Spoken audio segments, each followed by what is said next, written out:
حق کو قبول کرنے کے راستے میں سب سے بڑی رکاوٹ تعصب ہے.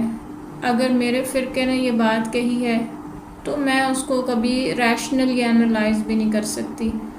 یا میری پولیٹیکل پارٹی کا یہ سٹینس ہے تو چاہے غلط ہے یا ٹھیک ہے, I'll have to stand by it.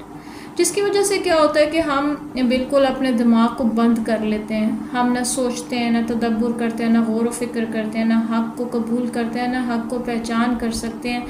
آپ ہرقل کو دیکھ لیں, بالکل حق کو مان لیا تھا لیکن اس خوف سے کہ میری قوم میرے مخالف ہو جائے گی تو اس نے حق کو قبول کرنے سے یعنی اسلام قبول کرنے سے منع کر دیا.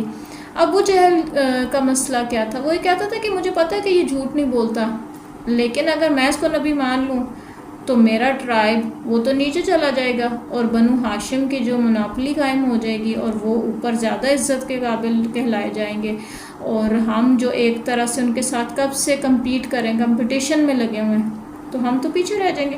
تو یہ قبیلے کی عصبیت, تعصب, حسد, اس نے حق قبول کرنے سے اس کو روک دیا.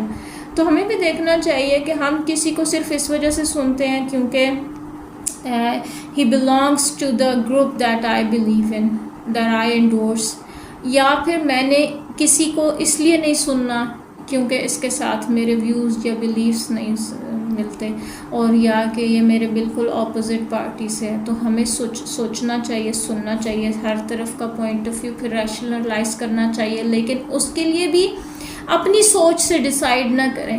ہم کسی کو سن کے صرف اپنی خیال سے, اپنے اوپینین سے کسی کو حق اور باطل یا صحیح اور غلط کیسے کہہ سکتے ہیں بغیر علم کے, بغیر دلیل کے؟